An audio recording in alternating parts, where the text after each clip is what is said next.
ಆ ಸ್ಟೆರಾಯ್ಡ್ಸ್ ತಗೊಂಡೋದ್ರಿಂದ ನಿಮ್ಮ ಇಮ್ಯುನಿಟಿ ಕಮ್ಮಿಯಾಗಿ ರಕ್ತ ಮಂದ ಆಗಿರೋದ್ರಿಂದ ನಿಮ್ಮ ಹೃದಯದ ಕಂಡರಗಳಲ್ಲಿ ಶಕ್ತಿ ಕಮ್ಮಿ ಆಗುತ್ತೆ. ನಾವು ಬಳಸ್ತಾ ಇರೋ ಅಕ್ಕಿ, ಗೋಧಿ, ಸಕ್ಕರೆಯಲ್ಲಿ ಇಷ್ಟೊಂದು ಫರ್ಟಿಲೈಸರ್ಸು, ಪೆಸ್ಟಿಸೈಡ್ಸು ಬಳಸ್ತೇವೆ. ಹೊಟ್ಟೆಯಲ್ಲಿ ಸೆಲಿಯಕ್ ರೀಜನಲ್ಲಿ ಗಟ್ ಮೈಕ್ರೋಬ್ಸು ಪೂರ್ತಿ ಖಾಲಿ ಆಗಿಬಿಟ್ಟಿವೆ. ಫ್ಯಾಟಿ ಲಿವರ್ ಹೆಚ್ಚಾಗಿ ಕಂಡು ಬರ್ತಾ ಇದ್ದು ನಾವು ಈ ಪ್ಲಾಸ್ಟಿಕ್ ಎಣ್ಣೆ ಬಳಸಕ್ಕೆ ಶುರು ಮಾಡಿದ ಮೇಲೆ. ನೀವು ನೋಡ್ತಾ ಇದ್ದೀರಾ M2 ಹೆಲ್ತ್. ನಾನು ರಕ್ಷಾ. ಇವತ್ತಿನ ನಮ್ಮ ವಿಶೇಷ ಕಾರ್ಯಕ್ರಮದಲ್ಲಿ ನಮ್ಮ ಜೊತೆ ಇರುವಂತಹ ವಿಶೇಷ ಅತಿಥಿ ಆಹಾರ ವಿಜ್ಞಾನಿ, the millet man of India ಅಂತಾನೆ ಖ್ಯಾತಿ ಪಡೆದಿರುವಂತಹ ಪದ್ಮಶ್ರೀ ಪುರಸ್ಕೃತ ಡಾಕ್ಟರ್ ಖಾದರ್ ಅವರು. ಸರ್ ನಮಸ್ಕಾರ, ವೆಲ್ಕಮ್ ಟು ದ ಶೋ. ನಮಸ್ಕಾರ ಅಮ್ಮ. ಸರ್ ಹೇಗಿದ್ದೀರಾ? ಆರಾಮ. ವೀಕ್ಷಕರಿಗೆ ಎಲ್ಲರಿಗೂ ನಮಸ್ಕಾರ. ಸರ್, ಇವ್ರಿಗೆ ಮೆಡಿಕಲ್ ನೆಗ್ಲಿಜೆನ್ಸ್ ಇಂದ ಸ್ಟಿರಾಯ್ಡ್ ತಗೊಂಡು ಬಾಡಿಯಲ್ಲೆಲ್ಲ ಸ್ಟ್ರೆಚ್ ಮಾರ್ಕ್ ಆಗಿದೆಯಂತೆ. 95% ಆಫ್ ದ ಬಾಡಿಯಲ್ಲಿ ಸ್ಟ್ರೆಚ್ ಮಾರ್ಕ್ ಇದೆ. ಸರ್ ಪ್ಲೀಸ್ ನನಗೇನಾದ್ರೂ ರೆಮಿಡಿ ಸಜೆಸ್ಟ್ ಮಾಡಿ. ಆಟೋ ಇಮ್ಯೂನ್ ಸಿಸ್ಟಮ್ ಅಂತ ಒಂದು ಪ್ರೋಟೋಕಾಲ್ ಮಾಡಿದ್ದೇವೆ. ಅದು ಚರ್ಮದ ತೊಂದರೆ ಅಲ್ಲ, ಅದು ಇಮ್ಯೂನ್ ಸಿಸ್ಟಮ್ ತೊಂದರೆ ಆಗಿರುತ್ತೆ. ಆ ಸ್ಟೆರಾಯ್ಡ್ಸ್ ತಗೊಂಡೋದ್ರಿಂದ ನಿಮ್ಮ ಇಮ್ಯುನಿಟಿ ಕಮ್ಮಿಯಾಗಿ ತುಂಬಾ ಗೊಂದಲಗಳಾಗಿರ್ತವೆ. ಆ ಚರ್ಮದ ಕಲರೇಷನ್, ಡಿಸ್ಕಲರೇಷನ್ ಆಗೋದು, ಕೆಲವರಿಗೆ ಹೆಚ್ಚಾಗಿ ಕಲರ್ ಬರೋದು, ಆ ಥರ ಆಗಿರುತ್ತೆ. ಸೊ ಆಟೋ ಇಮ್ಯೂನ್ ಪ್ರೋಟೋಕಾಲ್ ಅಂತ ಪುಸ್ತಕದಲ್ಲಿದೆ. ಅದನ್ನ ಸ್ಟ್ರಿಕ್ಟ್ ಆಗಿ ಫಾಲೋ ಮಾಡಿದ್ರೆ ತುಂಬಾ ಉಪಯೋಗ ಆಗುತ್ತೆ. ಎಸ್, ನಿಧಾನವಾಗಿ ನಿಮ್ ಚರ್ಮ ಟೈಟ್ ಆಗ್ಬೇಕು. ಸರ್, ಹಾರ್ಟ್ ಬೀಟ್ ಕಡಿಮೆ ಆಗಲು ಏನ್ ಕಾರಣ? ನನಗೆ 45 ಬೀಟ್ಸ್ ಪರ್ ಮಿನಿಟ್ ಇದೆ ಅಂತ ಹೇಳ್ತಿದ್ದಾರೆ. ಕಾರಣ ಸೇಮ್ ಥಿಂಗ್, ಅಗೈನ್ ರಕ್ತ ಮಂದ ಆಗಿರೋದು. ರಕ್ತ ಮಂದ ಆಗಿರೋದ್ರಿಂದ ನಿಮ್ಮ ಹೃದಯದ ಕಂಡರಗಳಲ್ಲಿ ಶಕ್ತಿ ಕಮ್ಮಿ ಆಗುತ್ತೆ. ಮೆತ್ತಿಗೆ ಒಂದೇ ದಿವಸ ಆಗೋದಿಲ್ಲ, ಅವ್ರಿಗೂ ನಿಧಾನವಾಗಿ ಈ ಸ್ಥಿತಿಗೆ ಬಂದಿರ್ತಾರೆ. ಬೇಗನೆ ಅವರು ಈ ತಿಳಿ ಆಗುವ ಸಾಮರ್ಥ್ಯಯುಳ್ಳ ಆಹಾರವನ್ನ ಶುರು ಮಾಡಕ್ ಹೇಳಿ. ಅಂಡ್ ಒಂದೊಂದು ದಾರಿ ಇದೆ. ದಿಢೀರ್ ಅಂತ ಕಮ್ಮಿ ಮಾಡ್ಕೋಬೇಕು, ಒಂದು 5-6 ವಾರದಲ್ಲೇ ಹೆಚ್ಚು ಮಾಡ್ಕೋಬೇಕಂದ್ರೆ ಬೂದುಗುಂಬಳಕಾಯಿ ಜ್ಯೂಸ್ ರಸ, ಅದನ್ನ ಸ್ವಲ್ಪ ವಾರ್ಮ್ ಮಾಡಿ ಕುಡಿದ್ರೆ, 1 ವಾರ ಬೂದುಗುಂಬಳಕಾಯಿ, 1 ವಾರ ಸೌತೆಕಾಯಿ, 1 ವಾರ ಸೋರೆಕಾಯಿ, ಇದು ತುಂಬಾ ಒಂದು 9 ವಾರದಲ್ಲೇ ಬದಲಾವಣೆಗಳು ಕಾಣಿಸ್ತವೆ. ಅಷ್ಟರೊಳಗಡೆ ಸಿರಿಧಾನ್ಯ ಊಟ ಅದೆಲ್ಲ ಶುರು ಮಾಡಿದ್ರೆ ಅವರು ಖಂಡಿತ ಅದರ ಬದಲಾವಣೆಗಳನ್ನ ನೋಡ್ಕೋಬಹುದು. ಸರ್, ಖಾಲಿ ಹೊಟ್ಟೆಲೆ ತಗೋಬೇಕಾ ಅಥವಾ ಯಾವ ಸಂದರ್ಭದಲ್ಲಿ? ಆ ಊಟಕ್ಕೆ ಮುಂಚೆ. What you say is correct. Empty stomach ಅಂತೀವಿ. ಎಂಟಿ ಸ್ಟಮಕ್ ಅಂದ್ರೆ ಕೆಲವರು ಬೆಳಗ್ಗೆ ಅಂತ ಅನ್ಕೋತಾರೆ.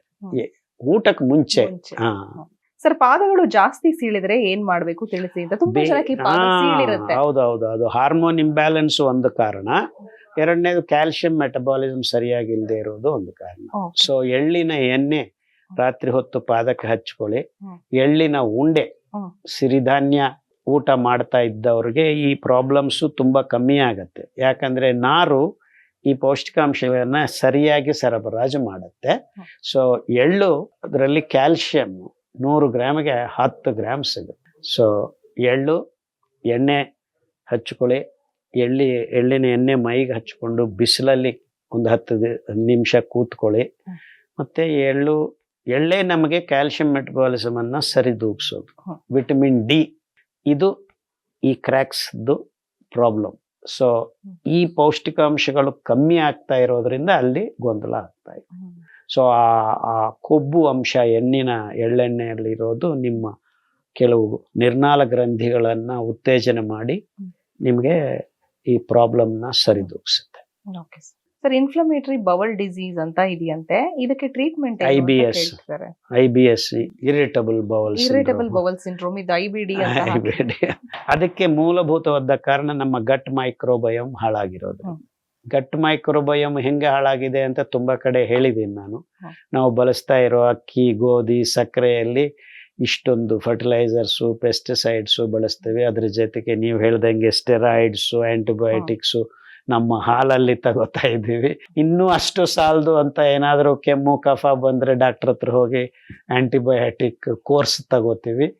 ಈ ರೀತಿ ಕಳೆದ 50 ವರ್ಷದಲ್ಲಿ ಮಾಡರ್ನ್ ಮ್ಯಾನ್, ಆಧುನಿಕ ಮಾನವನ ಹೊಟ್ಟೆಯಲ್ಲಿ ಸೆಲಿಯಕ್ ರೀಜನಲ್ಲಿ ಗಟ್ ಮೈಕ್ರೋಬ್ಸು ಪೂರ್ತಿ ಖಾಲಿ ಆಗ್ಬಿಟ್ಟಿವೆ.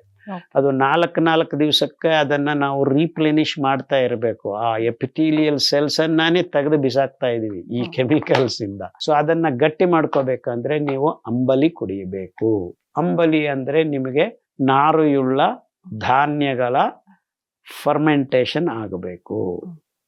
ನಾರಿಲ್ಲದೆ ಈ ಬಿಳಿ ಅಕ್ಕಿಯನ್ನು ಫರ್ಮೆಂಟ್ ಮಾಡ್ಕೋತೀವಿ ಅಂದರೆ ಅದರಿಂದ ಬರೋ ಸೂಕ್ಷ್ಮ ಜೀವಗಳು ನಿಮ್ಮ ಹೊಟ್ಟೆಗೆ ಒಳ್ಳೇದು ಮಾಡೋದಿಲ್ಲ, ಅಕ್ಕಿ ಒಳ್ಳೇದು ಮಾಡೋದಿಲ್ಲ. ಸೊ ಅಕ್ಕಿಯಿಂದ ಬರೋದು ಆ ನಾರಿಲ್ಲದೆ ಸಕ್ಕರೆ ಮೇಲೆ ಬೆಳೆಯುವಂಥವು ಪ್ಯಾಥೋಜೆನಿಕ್ ಬ್ಯಾಕ್ಟೀರಿಯಾ ಆಗ್ತವೆ.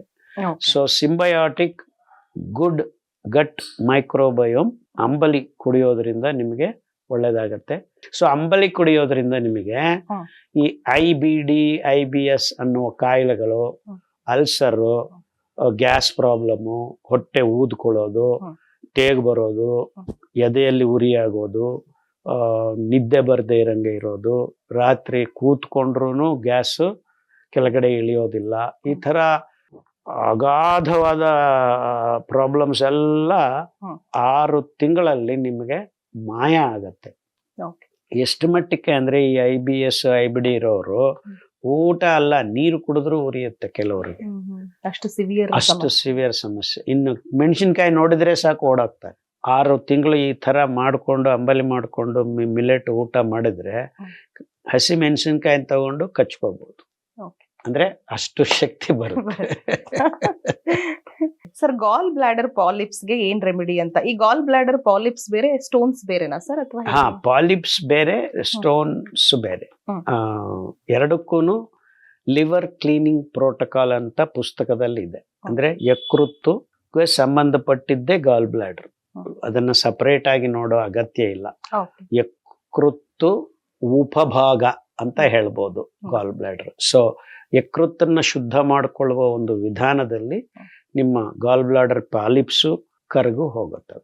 ಪಾಲಿಪ್ ಅಂದ್ರೆ ಈಗ ನಿಮ್ಗೆ ಏನಾಗತ್ತೆ ಅಂತ ಹೇಳಿ, ಈಗ ನಿಮ್ಮ ಮೈ ಮೇಲೆ ಒಂದು ಬಿಸಿ ಆಯಿಲ್ ಬಿತ್ತು ಅಂತ ಇಟ್ಕೊಳ್ಳೋದು, ಅವಾಗ ಏನಾಗತ್ತೆ, ಬೊಬ್ಬೆ ಬರುತ್ತೆ. ಅಂದ್ರೆ ಆ ಚರ್ಮ ಏನಾಗತ್ತೆ, ಹಂಗೆ ಹೋಗಿ ಒಡೆಯಲ್ಲ, ಅದನ್ನ ಬಿಗಿನಿಂಗ್ ಆಫ್ ಪಾಲಿಪ್ ಅಂತಾರೆ. ಇಲ್ಲಿ ಏನು ಶುರು ಮಾಡ್ತು, ಇನ್ಫ್ಲಮೇಷನ್, ಹೀಟ್ ಇಂದ ಶುರು ಆಯ್ತು. ಹಂಗೆ ನಮ್ಮ ದೇಹದ ಒಳಗಡೆ ಆ ಚರ್ಮ ಅಂತ ಇರುತ್ತೆ. ಗಾಲ್ ಬ್ಲಾಡರ್ಗೊಂದು ಆಕಾರ ಬರೋದಕ್ಕೆ ಮತ್ತೆ ಆ ಎಪಿಥೀಲಿಯಲ್ ಸೆಲ್ಸ್ ಇರುತ್ತೆ.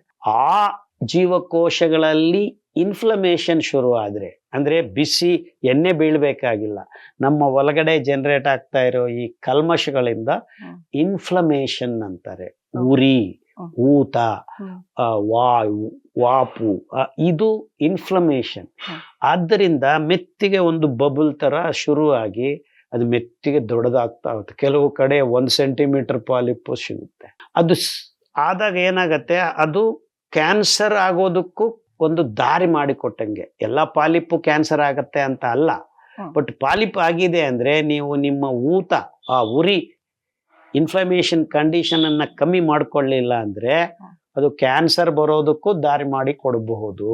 ಕ್ಯಾನ್ಸರ್ ಅಂದ್ರೆ ಏನು, ಅತಿ ಹೆಚ್ಚಾದ ಇನ್ಫ್ಲಮೇಷನ್ ಅಂತಾನು ಒಂದು ರೀತಿ ನಿರ್ವಚನ ಮಾಡಬಹುದು.